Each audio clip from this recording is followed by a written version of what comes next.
Yeah, welcome back. I think we'll resume Sir's talk. Sir, please, I think we've managed to resolve whatever the problem was. So, yeah, Sir can continue now. Yeah. Such quick resolutions, no issues, right?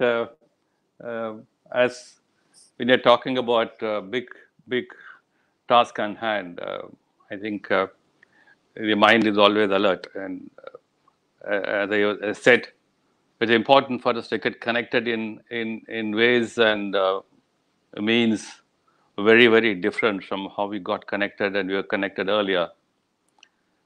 And I was trying to tell you that the judicial and court reforms, even though they have been on the agenda of governments and Supreme Court over a long period, whatever that has been achieved were within a framework of a certain understanding of justice delivery systems, administration of justice, and to a large extent borrowed from colonial understanding of administration of justice through a particular court-centered system where people congregate.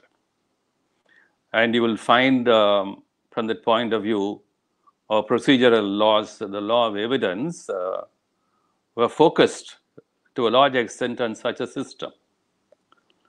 And I think therefore time that we look at court structures and administration of justice little removed and away from focusing on a place, a building, and a set of institutions where people will congregate bound by certain systems such as procedures, the mandates, and so on and so forth. I say if you look at the reports of law commissions over a long period, to a large extent they have been translated into action. But and those which touched upon court restructuring, a creation of tribunals, are very few. Later in this talk, I will probably talk about the use of law commission in larger ways than hitherto undertaken. It's very, very important. And this I say with my insights into my experience of the law commissions working and my own understanding of how to translate law commissions into very dynamic, people participatory centers of legal reforms. Now, legal fraternity, all of us know that, including governments, have been concerned about the overburdening of the court systems, the delays, and the resultant failures of justice. Now, what is the impact? The impact is wide-ranging. The impact of this on public welfare, on the economic health of the country, etc., have not been fully explored.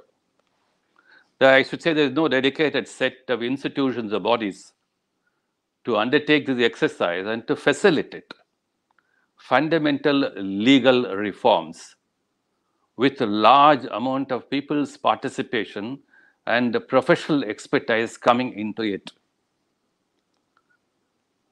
You'll find that some of the recent attempts in the economic sphere, such as the IBC or the Commercial Courts Act, etc., are again built on existing foundations of courts and dispute resolution processes. As you go ahead and you'll find that the need to depart from current framework of court systems will unleash a large amount of intellectual and other energies and resources available in our country. And to make access to justice closer to the people and make it more qualitative and relevant. For instance, let me just briefly touch upon a very important value of integrating mediations and conciliations and relative methods of dispute resolution, let me say, not as alternate methods, but as primary methods of dispute resolution. I think we need to explore them from very, very different perspectives. All that has been done so far, touching upon mediation, except some centers of excellence in Delhi High Court and Karnataka High Court, all that has been done so far is set up mediation centers where lawyers take it up as yet another avenue for being professionally active. I think we need to go beyond that, something very, very at a large scale. So the current challenging dimension and situation, I say very unprecedented. And then we are now almost on the brink of being called upon to answer through a variety of legal reforms and legal changes, so fundamental in character, probably not even envisioned so far, and to deal with these unprecedented challenges. The challenges are in the dimensions of social order, in our economic and finance structures and systems and functionings, and the way the working class and the labor force will get newly integrated into a system where the labor courts will no longer be merely like an industrial disputes act, a dispute resolution process of a colonial vintage. So such are those instances where I think we need to look at the shifting of the focus of dispute resolution from current structures of courts and systems. Now, let me say the need for a restructuring of a court system at all levels, including the procedural functioning and the procedural legal mandates. And they no longer, I say, await reforms to be assured in leisurely phases. I say it's beyond doubt that courts have, over a time, become increasingly crowded places with large congregations of people. And the urgency of debating restructuring from this angle is very, very critical.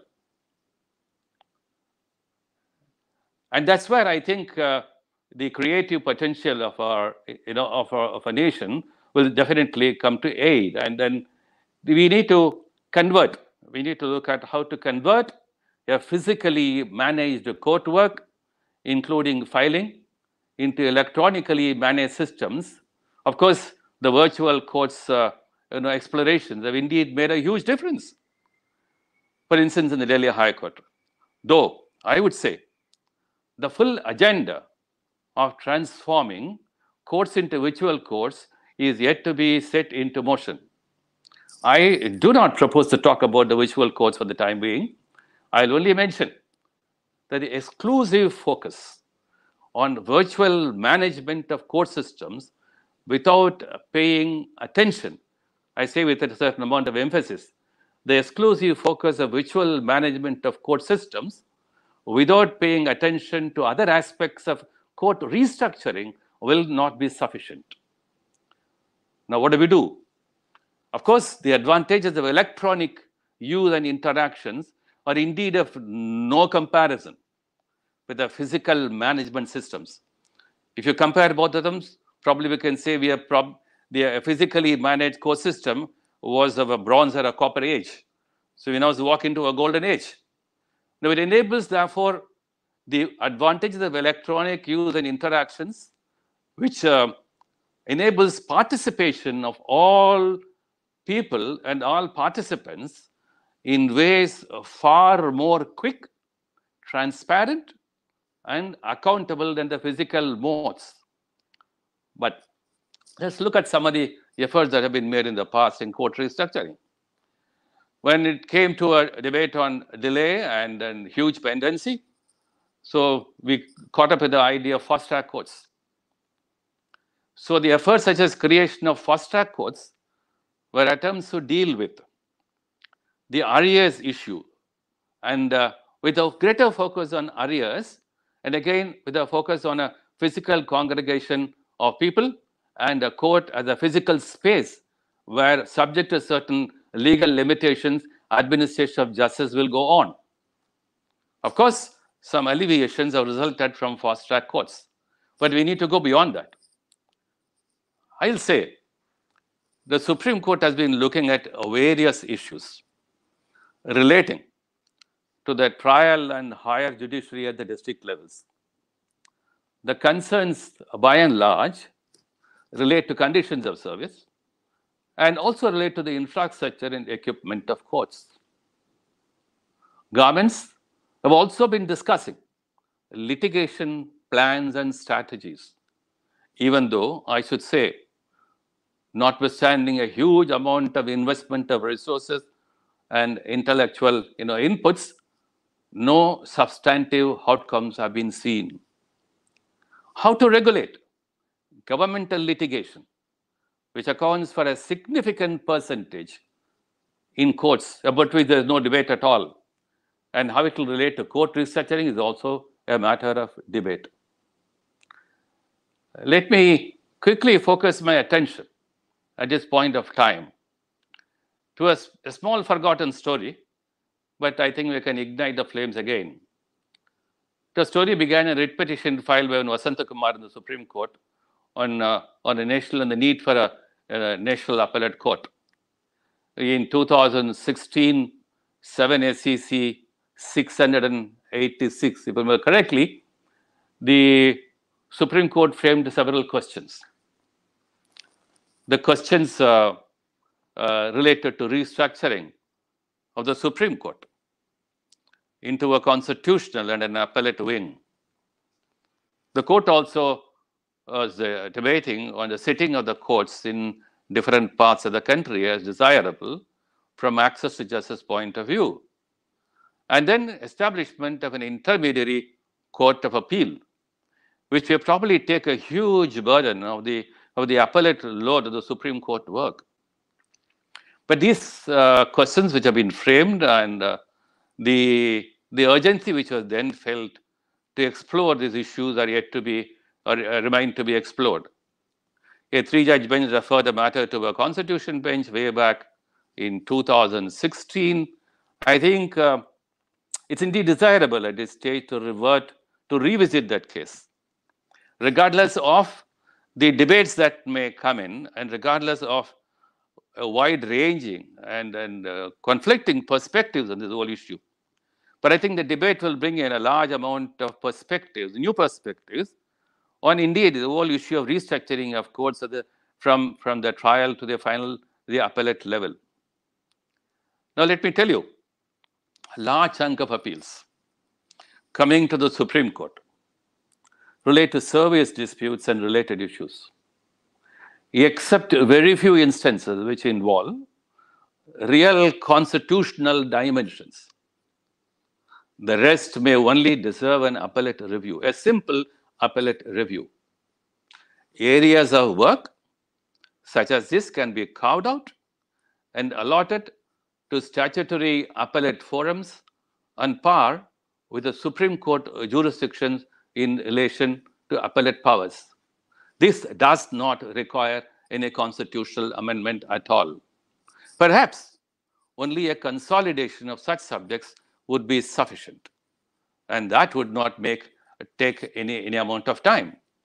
Now, establishments of national courts of appeal in different parts of India, I'm going to talk about certain other very important consequences which will flow from this. Establishment of national courts of appeal across different parts of India will attract legal talent, which is currently congregating primarily in Delhi and Bombay, and also in other metropolitan cities. This will result in redistribution and distribution of work and promotion of talent across the country, which will definitely improve the quality of work done at the trial courts and outside the metropolitan cities. There will be a great connection that will be made by this very, very important process. Now, what happened? Let's go back to about 55 decades ago, what happened in the United States. And in 1971, a study group was constituted by the then Chief Justice Warren Burger to examine the US Supreme Court's burgeoning caseload and to suggest methods to alleviate it. The report called for nothing less than a wide-scale revamping of the federal judicial system. It's interesting to notice the remarkable similarities of matters and issues considered by the study group, which I would like to read. I'm reading from an article written in 1973 in Fordham Law Review, which looked at the debate on a National Court of Appeals in the United States. Let me read it. Quote, chief among them, I quickly read them. Chief among them are general population growth and concomitant economic expansion. Then extension and expansion in the fields covered by legislation, example, civil rights, environmental protection, safety, consumer, and other social economic legislation, the provision of free legal counsel to indigents who could otherwise not afford litigation, changes in constitutional doctrines which require high court's clarification, the sheer expansion in the membership of the bar itself, and the possibility of an increase in the number of federal judicial circuits. As the report stated, the existence and continuation of such factors imply that the prospects of a still further increase in the number of review-worthy cases reaching the court cannot be gainsaid. I think what is stated in 1973 is so symptomatic of what is happening in the Supreme Court in 2020. I find some recent references also to the said report in US, and the debate has not been laid to rest there. We must bear in mind that, as stated in the US Supreme Court's official blog and website, out of about 7,000 to 8,000 petitions filed each year, the court grants oral arguments in about only 80 of them. And you compare the functioning of the Supreme Court of India. I mean, therefore, the functioning of the Supreme Court of India and the high courts, which is huge arrears of cases flowing, and the inflow of cases, is something very incomparable compared to any part of the world. Therefore, we are dealing with not only in terms of huge number and size, but with our own peculiar social economic conditions and the performance of the courts post-independence.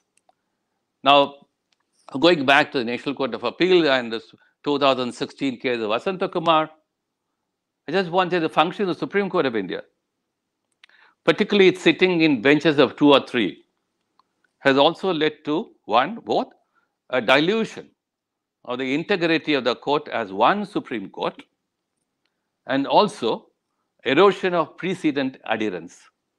Well-meaning criticisms, I've been reading many of them, have been raised on this issue, including what happened in some of the recent instances when the Supreme Court had been ruling on 3 judges' benches ruling on their own competence to disagree with coordinate benches and so on and so forth. Now, in this context, some reports of some expert institutions have suggested alternate functioning methods. For instance, we have the Vidhi's report of 2017 towards rule of law. One of the wonderful books I read on rule of law by Baksh promoters, then which suggests reconstitution. I'm talking about the Vidhi report towards the rule of law report, which suggests reconstitution of the Supreme Court benches into admission, constitutional, and appellate benches, primarily aimed at streamlining the decision-making process and ensuring uniformity in the standards applied. These are simple suggestions. They don't require legal or constitutional amendments. They can be handled at lesser levels. I should say these suggestions, among others, are also aimed at the perfunctory 2-minute hearings on Mondays and Fridays. Let's look at some of the few inputs that have come from across the country. I have read reports of a conference held in 2012 by Azim Premji University, which saw the integral connection between the following. 1, the legal system reforms, the court reforms, the appellate court reforms, alternate dispute resolutions, and connected to all this, the institutions for legal system reforms. This integral connection should inform and be the basis for a holistic justice administration roadmap for the next, let's say, decade, and probably I would say even a century to follow. Let me quickly make the following proposals. They are in the need of bullet propositions with a lot of debate that will come in once we talk about each and every one of them. I have put in some element of thought into each one of the propositions and try to correlate each one of them so that the subject of an integrated co-structuring reforms at all levels will taken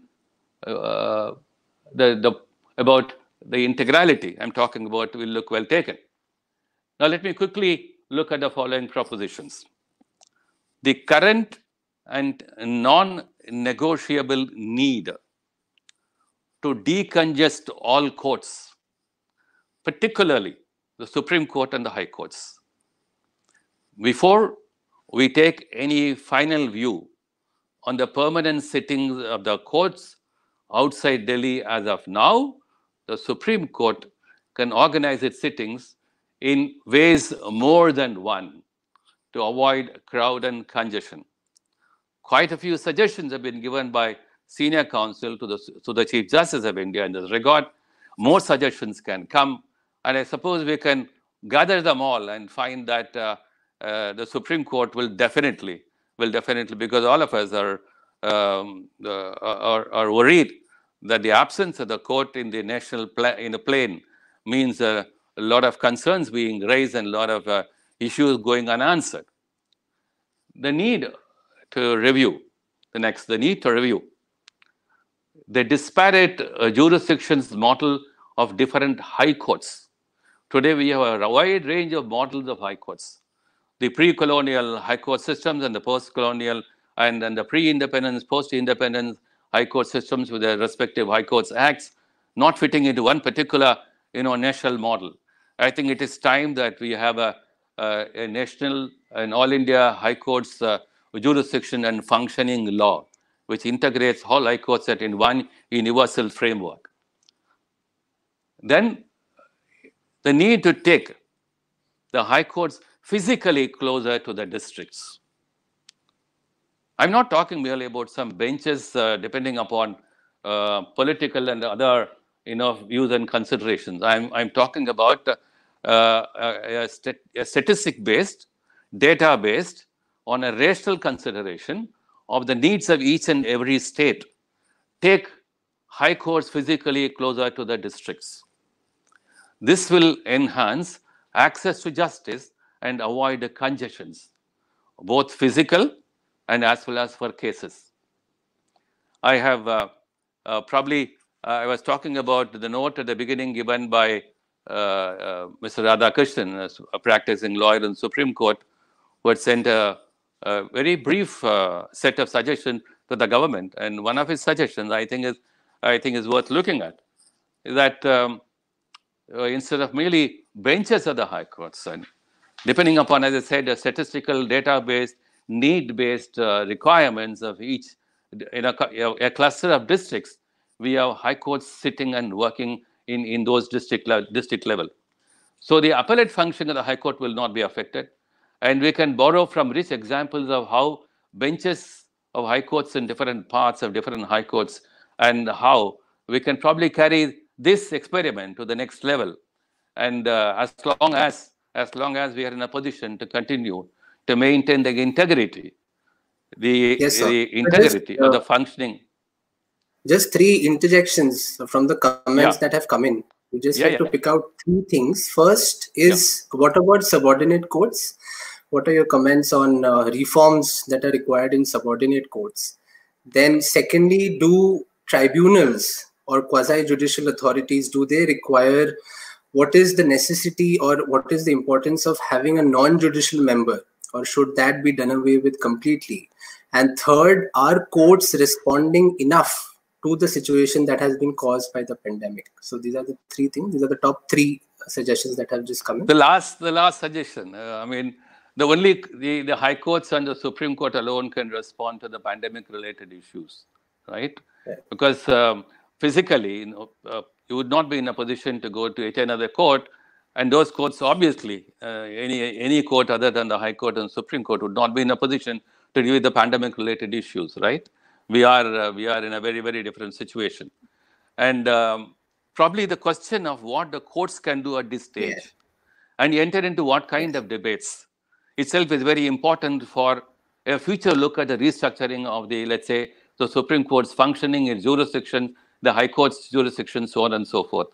I'll come back and answer that question a little later, and after I place my broad framework of certain other sets of suggestions. Now, I don't think we should talk about subordinate courts. Just as Rumapal in one of her lectures has said, what do you mean by a subordinate court? Nothing subordinate about it. Yes, so the whole concept of the feudal, mindset about courts being subordinate, etc., will have to go. But we are not talking about the language part of it, the linguistic part of aspect part of it. We're looking at how do we really connect courts. For instance, if you're talking about courts at the trial level, which are now located at certain places in each district or tehsils. Now, do we talk about further redistribution of these courts and taking them more closer to people? So I'll a few seconds later, I'll be talking about the Gram Nyayalayas, etc., which will probably answer some of these questions.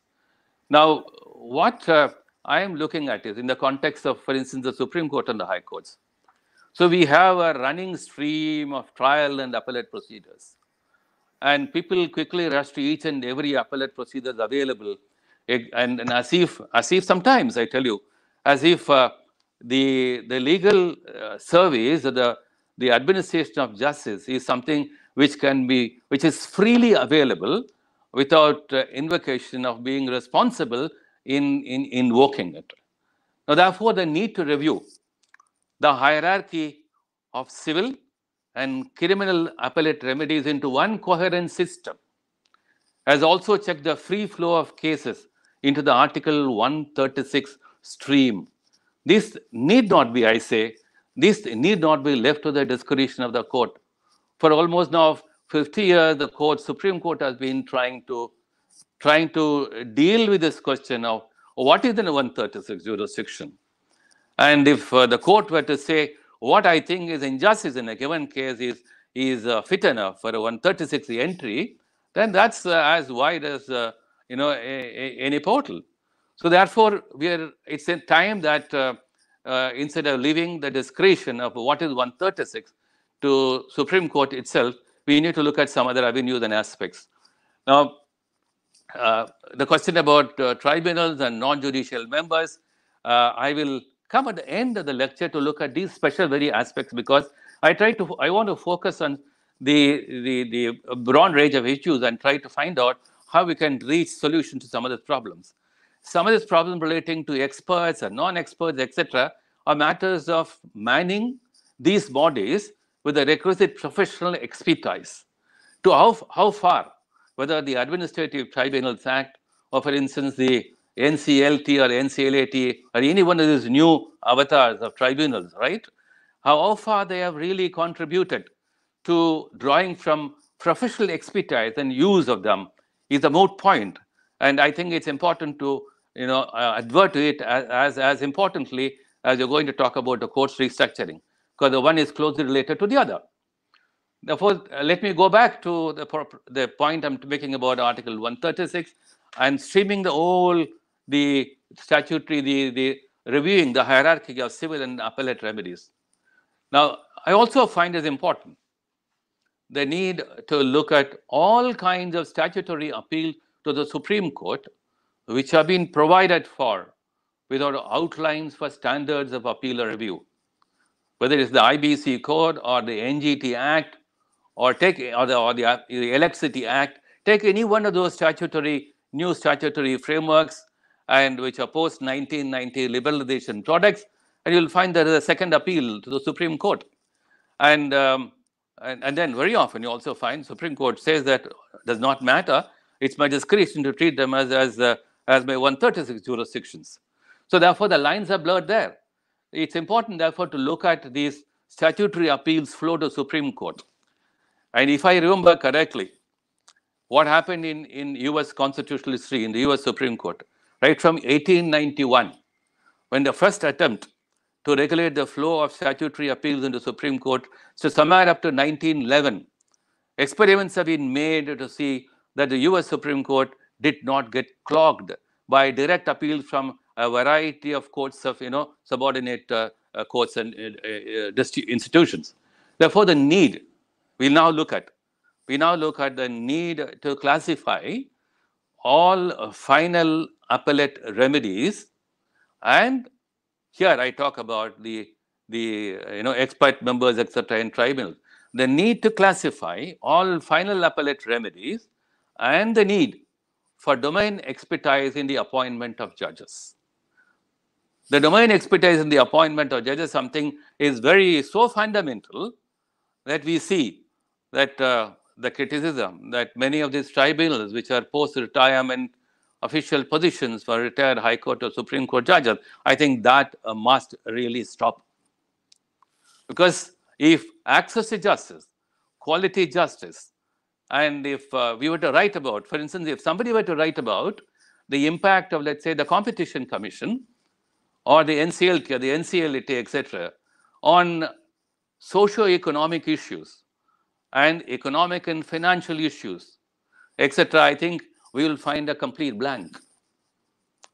So it's important, therefore, to move away from the way we design our legislations and the appointment of judges to these very domain, expertise involved, what I would call them, not merely tribunal, they were domain expertise involved bodies which require a high degree and a range of dispute resolution understanding.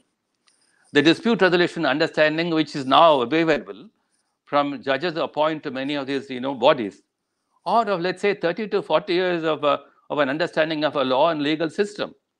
So somebody who had studied law about 40 years ago on understanding what exactly a civil court or a criminal court, and who obviously had no idea what a dispute resolution process can make on the economic outcomes in a particular situation. I think it's mind-boggling. It's very important, therefore, to have a complete breakaway and look at all these very domain expertise institutions from angles where we'll be talking about is the impact on economics, finance, social order, social welfare, and etc. Now, therefore, let me come back to the point again. Therefore, the need to provide for interconnection between trial courts at all levels. Then now we are going to talk about how trial courts can become a little more flexible in their functioning, and how new procedural formulations can help the trial courts and litigants at the trial court level in avoiding delays. So let me look at this issue. The need to provide for an interconnection between trial courts at all levels with the agencies and government departments to facilitate collection, securing, and ascertaining data and evidence, which will avoid delay in the conduct of trials during litigation. So we need to look at how new procedural aspects will probably avoid the physical intervention of both the professional bodies and the litigants, and to avoid all these delays. Now, if you live in a digital age, and much of human transaction is built on information which is carried on to the digital platforms, I don't think the issues which should ordinarily be confronted in the Evidence Act about evidence and letting in evidence, the cross-examination and the leisurely phase of examination of witnesses, etc., will have to fundamentally undergo a radical change. Therefore, then we look at the need for a large-scale digitalization of records at trial levels, which will enable you digitalize records at the trial levels. We are only now currently talking about video conferences, hearings at Supreme Court and High Courts and such tribunals and bodies. Now, a very important need for large-scale digitalization of records at trial court levels. And what will it do? It will enable the higher and appellate courts to requisition them, which avoids duplication of records and delays, and importantly, saves what? Paper. paperwork of a huge, unimaginable magnitude. Somebody has done a study on the amount of volume of paper which is being consumed in courts and the environmental impact issue. Very interesting aspects. Now, therefore, they need to, then we look at, let me look at the other aspects of distribution of administration of justice aspects. They need to re-evaluate reports of the Law Commission on Gram Panchayats and local Nyayalayas to take justice closer to the people. The experiments of Gram Nyayalayas in Madhya Pradesh need to be taken further. Now, the report given by Justice D.A. Desai on Gram Nyayalayas and the need to look at current requirements of justice beyond the district level and what exactly are the justice needs of the people at that level need to be studied. We not even studied properly on a very rational basis the justice needs of the people at that level beyond the district level. Now, therefore, if you look at these Law Commission reports, and I'm also sure that we will have no other precedents from any other part of the world on these aspects of the matter because of our special and peculiar conditions of a country. Now, they're connected. Once you get into all these issues, you find then we probably enter into a very interesting connecting issue. The burgeoning extent of law schools, law universities, and law colleges, and the emergence of highly talented, hugely talented minds, and who are looking for avenues of proper legal professional services. I talked about how people congregate only Delhi and Bombay, and if you have a distribution of work at the districts and the High Court level with the different restructuring processes, how we can profitably capitalize and use the potential, the huge potential of huge talents available, which is coming out of the law schools and law universities and law colleges. Now, we'll talk about, therefore, the need to encourage lawyers entering into provision of legal services other than conventional dispute resolution litigations to serve the above needs at the grassroots level. I remember one of the agendas of Professor Menon, one of the, a very absorbing idea in his mind. As a law student, I remember, and very recently, before he left all of us, he was talking about the need for a new understanding of social justice in the constitutional scheme, a new understanding of legal education, of justice education, and how the broad agenda of the law, the legal education institution should be in the context of taking the understanding the justice needs of the people at different levels and to take the institution justice more closer to them. And I think it's very important. We'll be doing a great honor to a great mind like this if only we're able to focus on some of his studies and reports on these aspects and then look at the potential of thoughts which he has gathered in those reports and probably some of his scribblings and notebooks are available for all of us to look at. Now, the need, I'm also looking at something which came about in Justice Venkatacharya's commission on the constitution reforms issue. Now, lots of subcommittees were set up. There was a subcommittee on directive principles of state policy, and I happen to be part of this group which is working on these directive principles. And one of the suggestions which was debated from a variety of angles, including the economic and the financial angles, was, we have a larger number of commissions today created over a period of time, from the Constitutional Scheduled Castes, Scheduled Tribes Commission, to the Backward Castes Commission, to the Commission, National Commission of Women, and a large number of commissions have been created at the national level and also the state level. These commissions certainly do not have the powers of courts, and they have a wide range of investigative functions. They are, whatever they do and whatever they're doing, and notwithstanding the limitations on their functions, I think they're doing excellent jobs. But I think there is a huge gap. And what happens? The huge flow of socio-economic adjudications and issues being taken to high courts and Supreme Court. I think, in a manner of speaking, from my experience and understanding how the personal predilections of judges who come from a wide range of socio-economic backgrounds, and possibly many of them not having an understanding of how to deal with socio-economic issues from a domestic, from an angle or an international perspective, and how to probably institutionalize some of them. Given this lack of experience, knowledge, and understanding, I find very often the high courts may miss the potential of dealing with the importance of issues in socio-economic perspective and socio-economic rights. Therefore, probably if you're looking at the setting up of socio-economic rights commissions with a mandate to bind the governments, socio-economic rights commission with a mandate to bind governments on some of the important socio-economic agendas, which is commissions bodies will have policy framing powers. For instance, Professor Menon was also heading an expert group on setting up an Equal Opportunities Commission. The report on Equal Opportunities Commission is a very important and lucid report. It talks about how the Equal Opportunities Commission, if it is set up, will probably an answer to many of the issues being confronted by these current commissions on this, divergent subjects.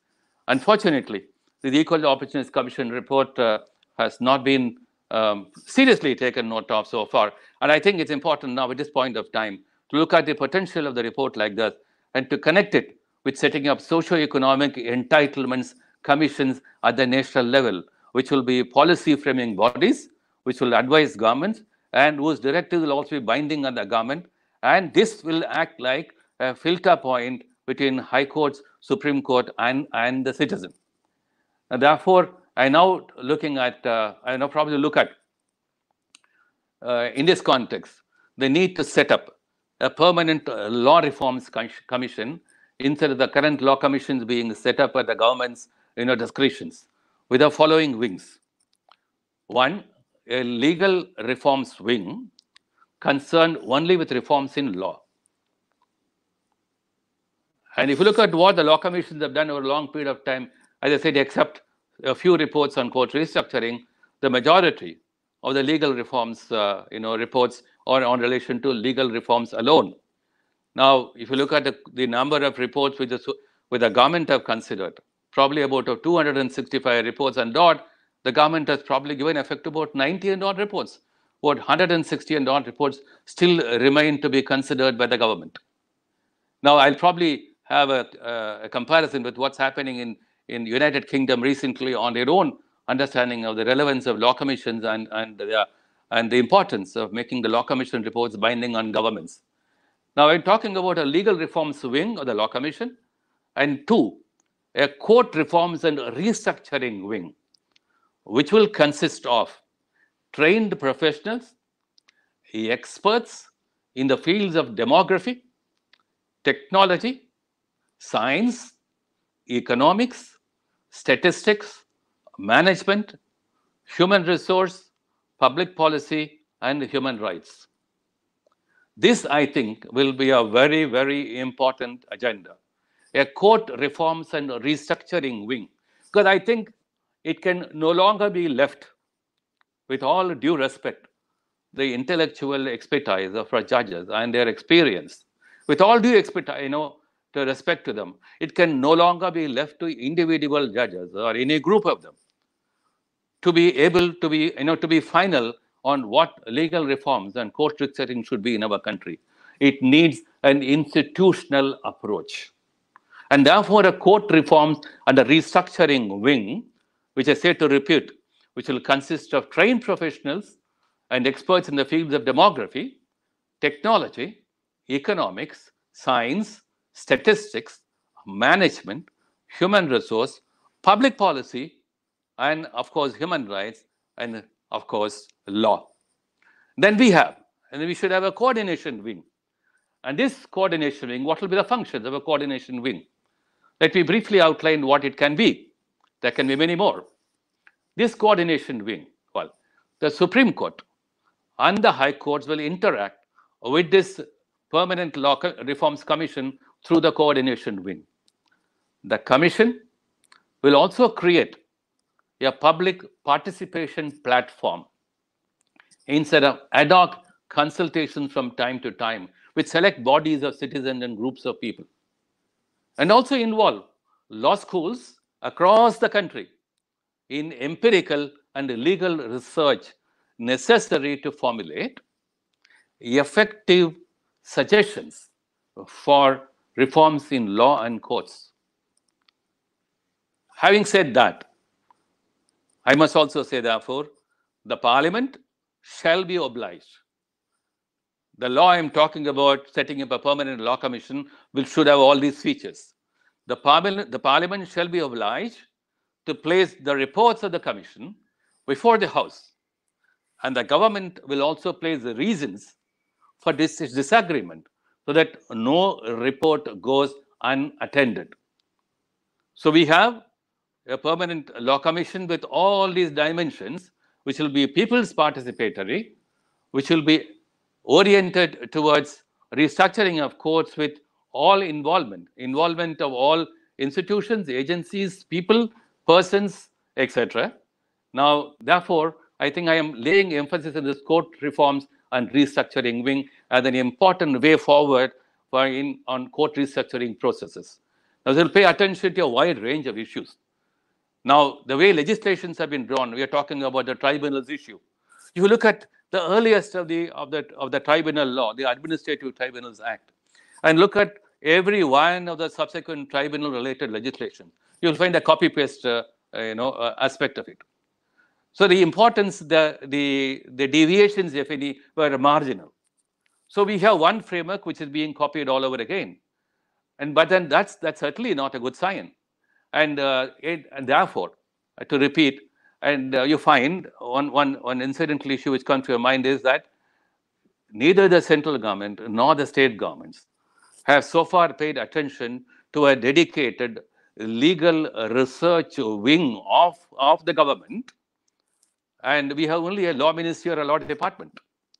And many of them who are in now positions, in superior positions in these departments, might have come over a long period of service.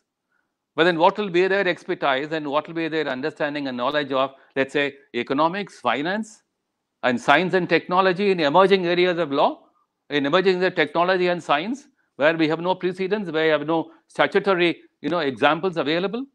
Therefore, a dedicated legal research department to aid and assist governments in to provide sufficient data and information. And why is it all important? It's all important because, one, we enhance democracy and we enhance rule of law. Rule of law and democracy are so interconnected. And unless, therefore, governments, we also, now it takes us to a very important and a wide-ranging subject by itself, namely assumptions about governance in institutions. So the assumptions about governance and institutions of governance is a subject by itself, a wide range. And I don't think we can get into it today, but I think it's important to get into it. Now, let me almost try to wind up on some of the issues which I've been talking about. The Supreme Court and the High Courts should now, I'm now just focusing attention on current issues, it's very important. The Supreme Court and the High Court should consider setting up their respective judicial councils, which will consist of domain experts and professionals, such as suggested for their Law Reforms Commission. I'm talking about a very important body. And these judicial councils will advise courts in various aspects of their function. Apart from, of course, certainly not in the judicial function. These judicial councils will also be a platform for reception of data and information, and also provide for information to citizens about the courts and their functioning. A very important example probably I can bring to your notice is the California Judicial Council is a very good model to take note of in this regard. It is a robust administrative body whose permanent mandate is to do what? Is to undertake judicial reforms across all essential areas of law and court functioning, with a specific view to increase access to justice for indigent litigants and to create transparency and predictability in all judicial processes. The predictability of judicial process is something very, very important. Today we have, all of us talk about the unpredictability of a wide range of judicial processes at all levels. The predictability of judicial processes, from the commencement of accessing a court to the completion of a particular process of accessing the court. So predictability is a very important issue.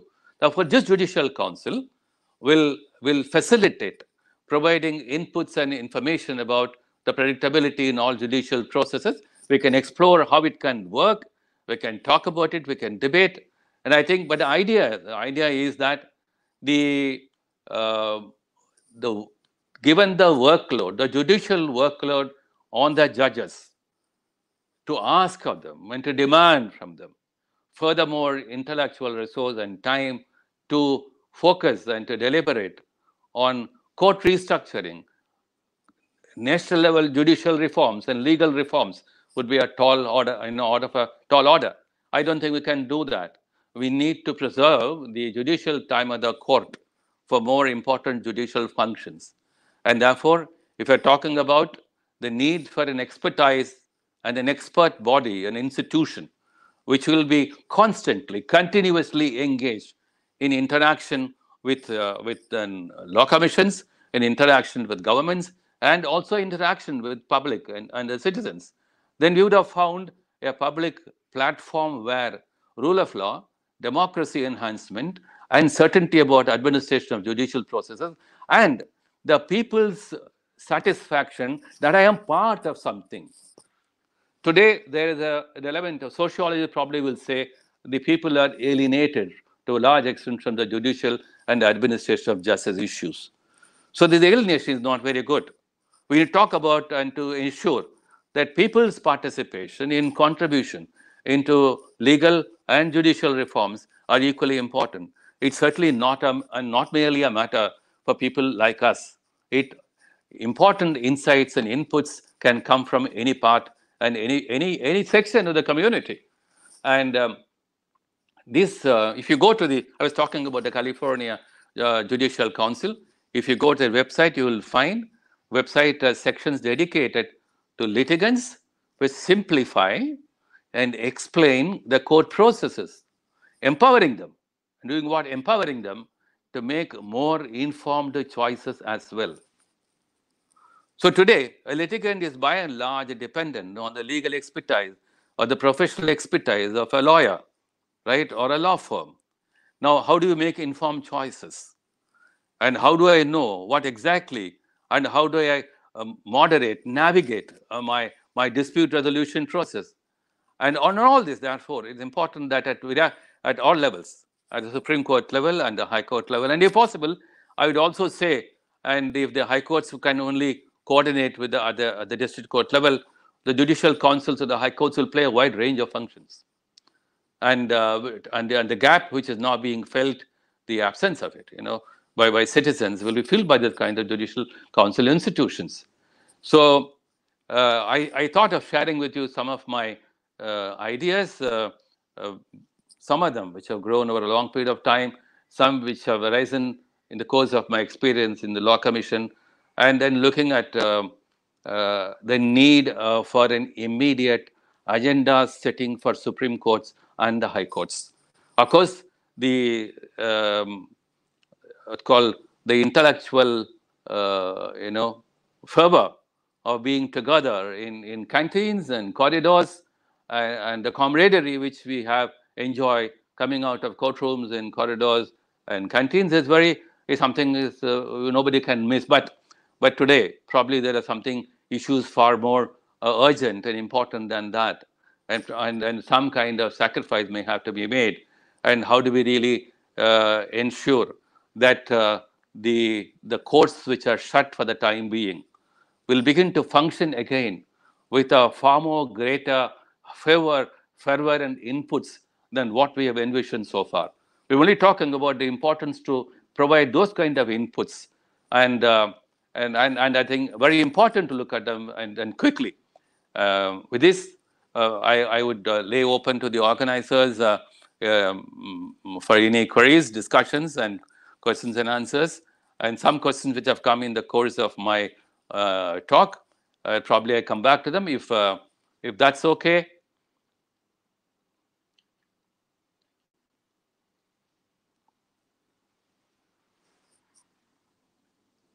I cannot hear you.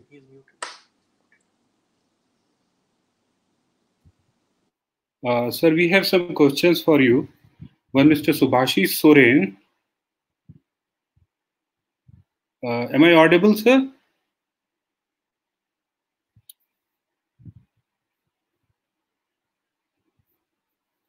So you'll have to unmute your thing. Yes. Yeah. One, Mr. Subhashish Soren, sir. His question is, sir, do you think that Gram Nyayalayas are undermining in a way the local village conventional law since ages? I mean, even the high courts are not establishing Gram Nyayalayas, which can reduce cases in court. So it's basically, should there be Gram Nyayalayas? That is what his question is. If you can just... I think that should be. But the question of integrating conventional legal systems, principles, particularly under the 6 scheduled areas, is a different subject altogether. I don't think we need to worry about the dispensing with those wealth of those ideas and principles.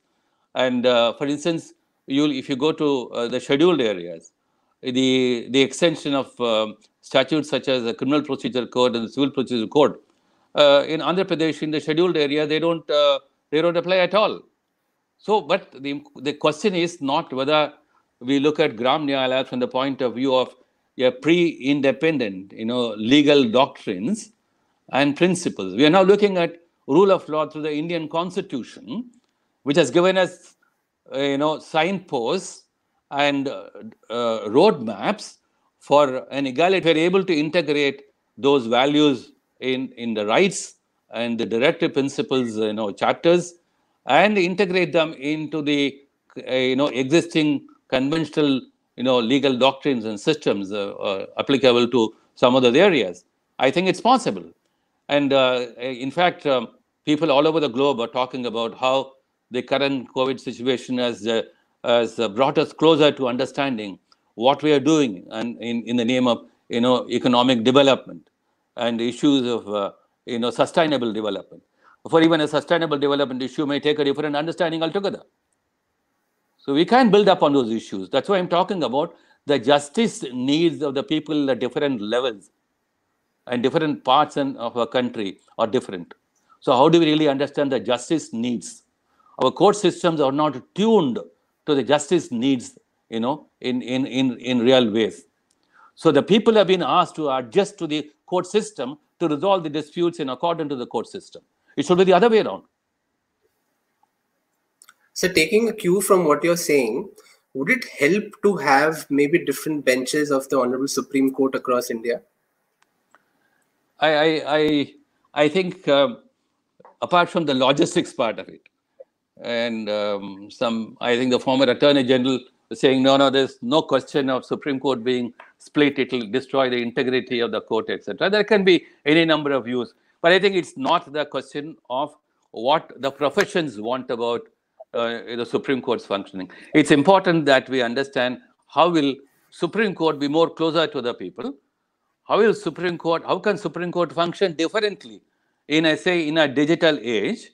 And how can Supreme Court need to necessarily function by way of decongesting and redistribution of access to justice issues?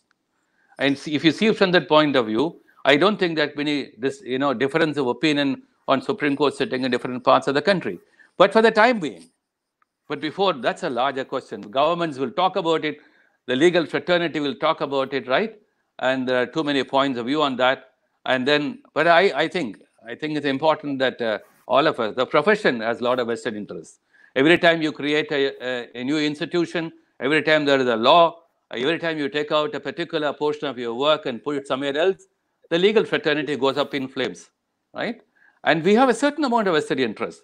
But I think we need to go beyond it. But once we explore the potential of how we do a redistribution of the whole system, I think we will not lose. We will gain. We'll stand to gain.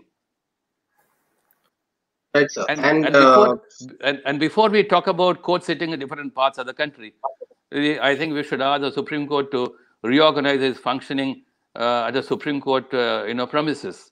Lots of suggestions have come, as I said, and there are some suggestions which said Supreme Court can also sit in different parts of Delhi for the time being. Somebody gave that suggestion.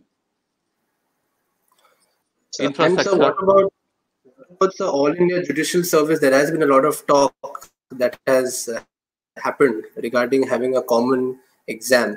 So your opinion or views on that, on All India Judicial Service, maybe for officers?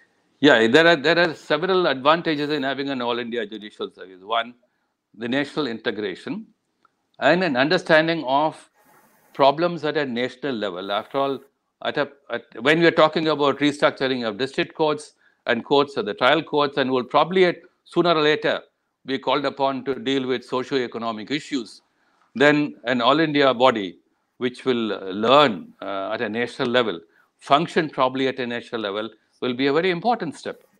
And we have today, of course, given all the other dragging factors such as linguistic and other related issues, where people get rolled into narrow domains.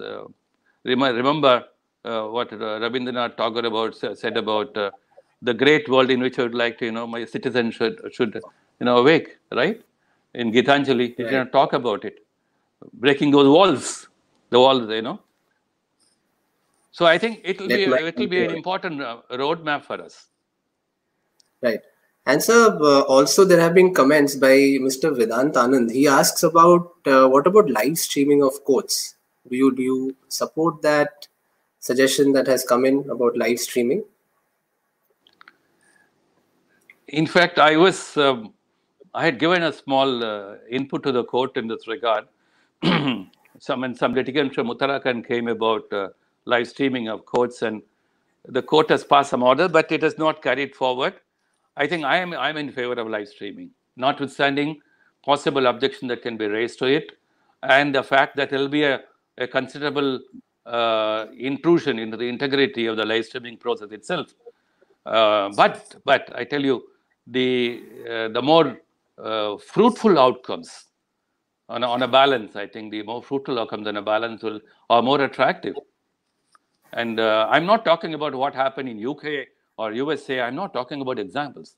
And if we're really talking about making the court system transparent and accountable, and the legal fraternity more accountable in the discharge of its duties, I think it's important that all of us should be able to receive and be part of this, a very important advancement in transparency and accountability. Right, sir. I think with that, we'll probably come to the end of our session. Just a brief vote of thanks. Thank you, sir, for giving your valuable time and joining us. I think apart from a few initial technical glitches, we were more or less able to resolve it and have a very successful session with you. I think we all listened to you very patiently, and we had lots to learn. Your suggestions about that court reforms and restructuring committee is the biggest takeaway from our session today. I'm sure the relevant stakeholders would have something to think about that, and probably we can initiate a discussion and have a debate throughout the country, and probably your lecture might just be the starting point and lay a foundation for that. I hope so. I am very keen because to answer, to respond to your the pains and the anguish and the concerns of the common citizen of a country, and their justice needs. I hope this pandemic situation will throw open those corners of our mind which remain dormant and not addressing some of those issues. And the legal fraternity, I'm sure, will open up their minds and their hearts in a big way, in an unprecedented way. And I expect, and I'm very hopeful and optimistic that very soon we will be all talking about the new way of the new look of the courts with a new look. We are not going to talk about the emperor and his clothes, etc., right? So we are talking about we are going to talk about the court with a new look. And we need to have inspiration coming from all sources. And let's wake up. Yes, and that is exactly what our endeavor was when we started these sessions. I think that was exactly our endeavor, and it has also been seen from the comments that we've received. Some of us who've been locked in for the last 3 to 4 weeks, for us to come and hear these lectures, it's actually to open up our minds, which have been lying dormant for the last 3 to 4 weeks. And so with this, I would just like to thank the team that was supporting me during the last hour. Especially we were looking at the background technical support. They were Kul Singh, Shajpai, Ardhendu Mauli Prasad, Amit Sharma, Vikrant Goyal, Shubhendu Anand, Ayush Anand, and guided by Santosh ji and Nachiketa ji. No, I must thank you, but I think there are lots of unseen faces and hands working behind this whole, yes, our entire organization, sir. So my thanks and my sincere appreciation to each and every one of you in the organization. And as soon as we are in a position to physically meet and to congregate in a different way again, right? Regardless of the fears and concerns, I think we will do that. And I must thank you for this wonderful opportunity. Please keep doing this exercise. Very important. Lots of talents are available. Intellectually stimulating talents are available in our country, in different parts of our country, not only in Delhi. In almost all parts of our country. The bar in the high courts, in almost all the high courts, have significant talents, only not tapped so far. And you call many of them, and you will find that very interesting, discussions and presentations and debates. So I salute you for doing this, and thank you so much. We are grateful by your encouraging words, sir. We are indeed grateful. For all our viewers, tomorrow we will be joined by Mr. Siddharth Luthra. He's a popular and prominent face of the bar, and we look forward to have all of you join us tomorrow at the same time, same place, tomorrow evening at 6 o'clock. Regarding the pandemic that we are all stuck with, I would request on behalf of the Akhil Bharatiya Adhivakta Parishad to please follow all government advisories, please wear masks, donate generously to the Prime Minister's CARES Fund. I know most of us have already made our contributions, but we must extend the request to a circle of friends, family, and acquaintances. With that, we conclude our session today. Thank you everyone for joining us. Hope you enjoyed the broadcast. And we at Adhivakta Parishad look forward to seeing you tomorrow evening at 6 p.m. again. Thank you. Namaskar. Shubh Ratri. Namaskar.